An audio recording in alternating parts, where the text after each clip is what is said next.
Yo, what's good, everyone? This is the Kid DC Wrestling back at it again with another video here to bring you all your Friday, February 11, 2022 edition of Smackdown, Friday Night Smackdown. Ladies and gentlemen, boys and girls, we are getting closer and closer to the Chamber, which is next week. Which, speaking of the Chamber, I have already done my predictions for the Chamber match, so they should be out. Well, it is coming out tomorrow afternoon, so be on the lookout as for that.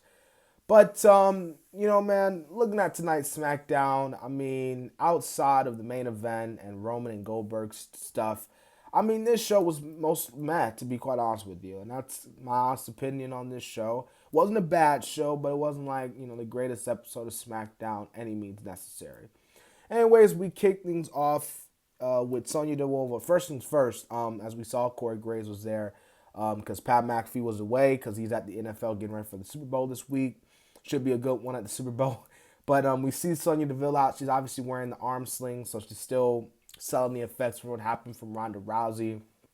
And she decides that she wants to suspend, so she goes to WWE management telling them to fine Ronda Rousey $100,000 and suspend her indefinitely, effective immediately. But then Adam Pearce comes out and he says, "Deville, have you? I guess you haven't been checking your email because WWE Chairman and CEO Mr. McMahon has responded to your petition, and your little stuff. It's not gonna happen. You see, you are abusing your power, and because of that, if you interfere in your match, well, in Naomi's match, well, then you will serious consequences will be, dealt with. That your job will be in serious jeopardy. So don't interfere tonight. And you and your whole little thing with Ronda, her getting suspended, her getting fined, it's not gonna happen. So obviously, Naomi comes out, slaps Deville. So Deville clearly not happy about that. All right, next we had the tag team match player, New Day versus Los Lobos. I mean, this is a solid tag team match to say the least. Los Lobos does get the win here, so it seems like they're doing this little 50-50 booking with Los Lobos and the New Day here. But, despite that, man, Los Lobos get the win here. So, like I said, man, we get to Michael Cole being backstage with the exclusive interview with the head of the table, the tribal chief, the Universal Champion, Roman Reigns. And, Cole brings up how Bill Goldberg was in WCW, his undefeated streak. Now, Reigns claps back. He's like, well, if I was in WCW, everyone would still be winning because WCW would still be in business. Then Cole asks Goldberg, well, he asks Roman, well, what about when Goldberg defeated Brock, the way he just squashed Brock at Survivor Series. And Roman's like, we're still talking about it. We're still talking about Lesnar. No one cares about Goldberg being a two-time Universal Champ. No one cares about what Goldberg did to Brock at Royal Rumble because I'm the greatest Universal Champion of all time. And if Goldberg came back here right now, he gets smacked in the face. I'm going to beat Goldberg at the Rumble. Just like I'm going to beat Goldberg at the Chamber. My apology, folks, said Royal Rumble. I'm going to smash Goldberg. I'm a Goldberg. He's going to Goldberg. So really good promo from the tribal chief, man. Yeah, man, really good, man. All right, so we get I'm reading this here, a dungeon style match between Aaliyah and Natalya, and these guys have these women. I'm sorry, good lord, these women have a solid match, but I mean, yeah. Natalya gets the win there. So Xia Li, which I kind of knew, well, everyone knew that was going to happen. Xia Li comes out helping Aaliyah. So, it seems like Natalya is going to move on from Aaliyah. And, well, she'll probably focus on both women at the same time. So, yeah.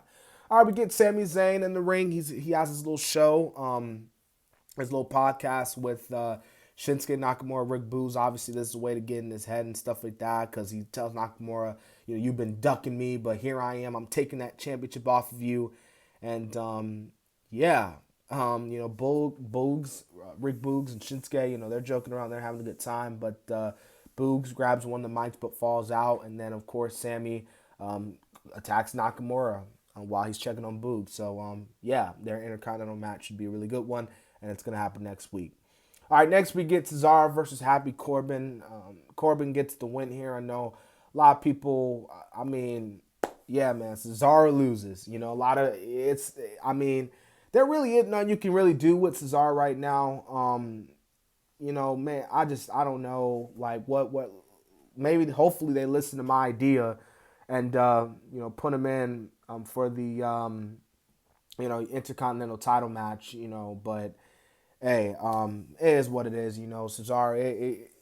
You know, Corbin. He can't really be. He's got to pick up some wins, and of course, you know, Madcap Moss. But yeah, as far as the match goes, I mean, it was solid. You know, Corbin hits the end of days, and you know, no one's kicking out of the end of days. So yeah. Okay. And by the way, Corbin has been undefeated since becoming Happy Corbin. All right, so we get Goldberg backstage. He tells Cole not to take this personally, but he loves Cole like a brother. You know, he sits up here and he talks about how, you know, Reigns says this, Reigns says that. You know, I acknowledge Reigns. I acknowledge Reigns as my next victim. And I'm going to take the title away from Reigns. I'm going to face Brock Lesnar, you know, again, and I'm going to beat him too while we're at it. So, yeah, pretty good promo from Goldberg. Like I said, really good way of hyping up. Really like these Michael Cole exclusive interviews. I hope this leads to him doing more of this in the future, but I doubt it. But yeah, just another way to, you know, get Goldberg on TV and just a way to promote their match at the Chamber. All right, in our main event, we had the SmackDown Women's title, Naomi and Charlotte Flair going at it. Man, you know what, guys? We could sit up here. We could say what we want to say about Charlotte, about how she buries the women's division. She's the John Cena, Roman Reigns of the women's division. How she is constantly in the main event, constantly getting title opportunities. She's winning the title like she's Ric Flair.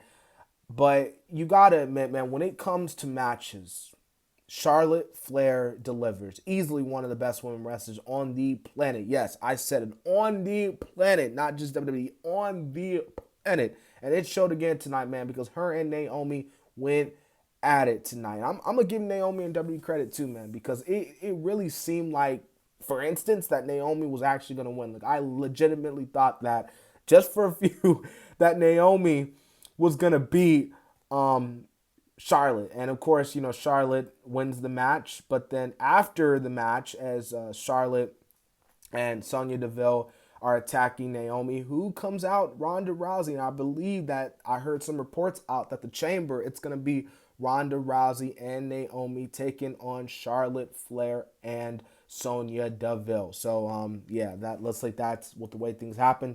That's going to happen at the Chamber. But really good SmackDown match for the women. Like, they went at it tonight.